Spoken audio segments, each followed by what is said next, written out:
Hello, acoustic guitar lovers, and boy, do I have a treat for you today. We're in the studios, the Nerve Center, recording room of Jewitt Guitars in lovely downtown Cleveland, Ohio, which is also the home of the Rock and Roll Hall of Fame. And today, sitting next to me, is the amazing Matt Thomas. Matt Thomas, fingerstyle championship winner, Winfield, you name it. He's won more awards than I've made guitars in my lifetime. It's just incredible. But today, what I have him here doing, and he's in here for a concert at Kent State, and I said, well, gee, could I just, squeeze a little bit of an hour or so in it, and we could just make a real quick video. So what I'm gonna do is I have my two latest builds here. What this is an OM body style. Brazilian back, sides, mahogany neck, and mostly Brazilian appointments. But this has a very unique soundboard on it. This is a very wide-grained, torrefied Adirondack red spruce. So I'll just take it from there. I'm going to hand it over to... Oh, yeah. Yeah, this guitar, for one, the moment you look at it, is just so blissful. The color palette all around is just so gold and caramel-like. We had a conversation about what binding to choose here. And unfortunately, there wasn't a whole lot of really figured koa, but I didn't think that it needed figured koa. I thought that just the color alone to match it would be perfect. And, we talked about these sides. They are a bit different than the back, and you'll notice that immediately when you look at it. They're a lot lighter, but I think that with that koa, it just has this bleed into the gold that is in the back. And I agree. And I think it's an absolutely gorgeous guitar. But once we get away from all the lovely caramel-like appointments, and of which this spalted rosette is really, really gorgeous too. The neck shape on this is really perfect. It's almost a perfect C all the way up, and also he slightly altered where he put the volute, and it's a little more comfortable directly under the nut now, and it's perfect for my hand. Then also, didn't you say that you slightly shifted the nut over to where the sixth string's a little closer to the edge so that you can grab with your thumb, but there's a little more room to actually do vibrato on your first string, that's killer. We had a lot of fingerstyle players recommend that, and it was mostly the fingerstyle players that use their thumb a lot, because it makes the bass string a lot more accessible. And then when you go down to maybe a low C or a C on this high E string, you don't get that clangy type of sound. Mm-hmm. But, I don't play it a lot in those tunings, which is why I defer to Matt on that. Another thing is we don't typically do a whole lot of vibrato on the bass notes. So that allows you a little more back and forth wiggle room, where a lot of times you can only push upward, because if you pull downward, you fall off the fretboard. It's not so here. And even up here, you can also go back and forth. So it gives you a much wider vibrato, if you will. So I really enjoy that about this guitar. Now, tonally, this one is much different than the Coco. What I notice immediately about this top, it's good and open immediately, but it almost has a sense of compression, which I think suits really well for my style of playing. I like to really be gentle and then out of nowhere just drive into something, but this doesn't get too drastically loud. So it's almost as if the dynamic range is lower, but there's not a ceiling, if you will. Being that it is Adirondack, and is it Addy braces too? Addy braces, and yeah. So when the harder you push it, it does push more tone. But another thing that I noticed that is really special about this is these treble notes are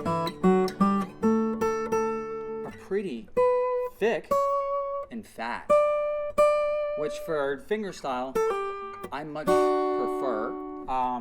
Now for flat picking and bluegrass stuff, you might want something a little punchier, but for fingerstyle guitar, this thing sounds phenomenal. It's really warm, but just clear enough.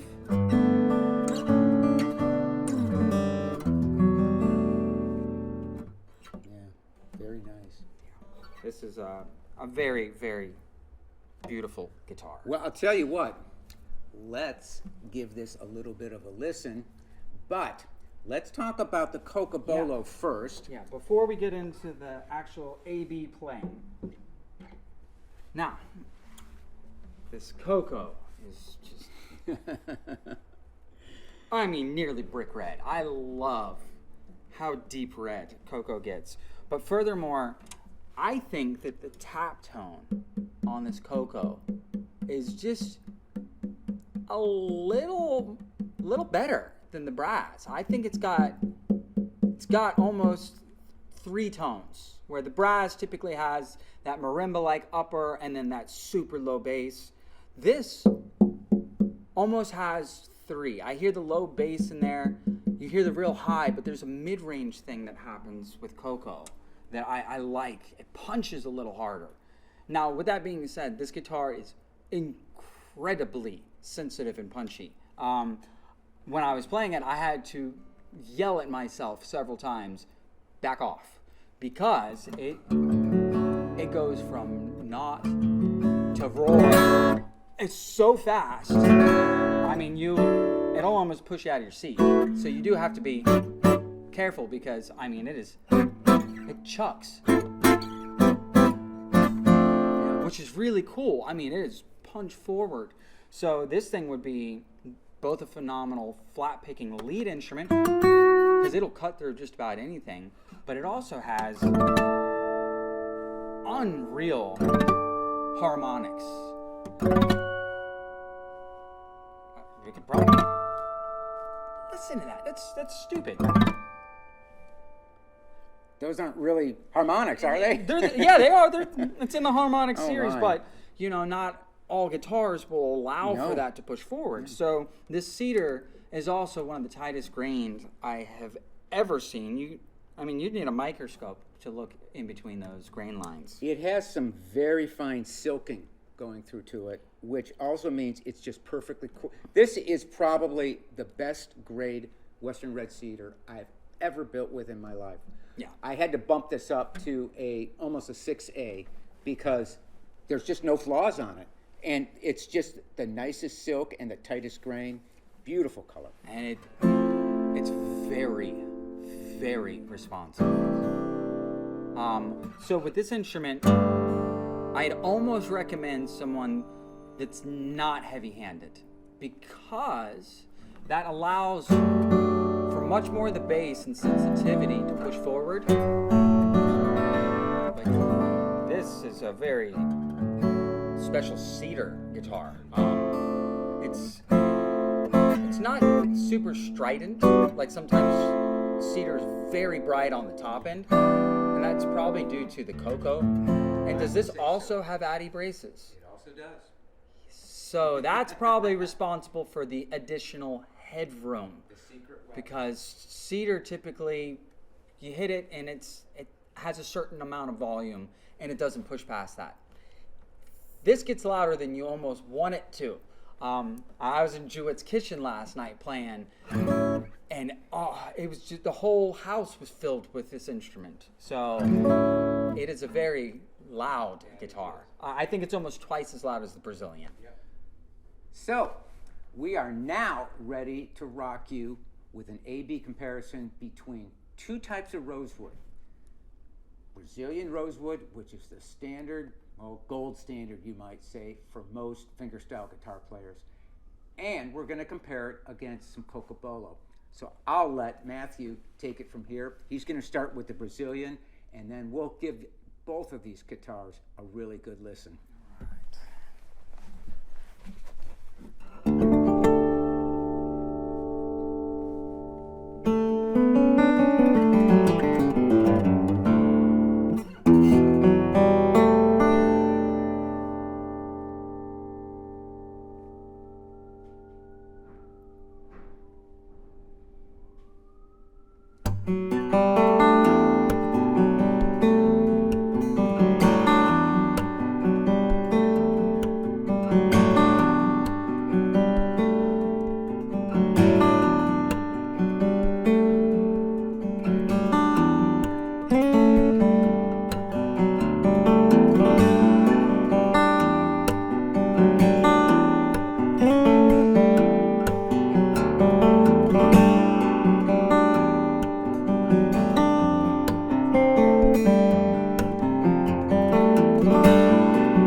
Bye.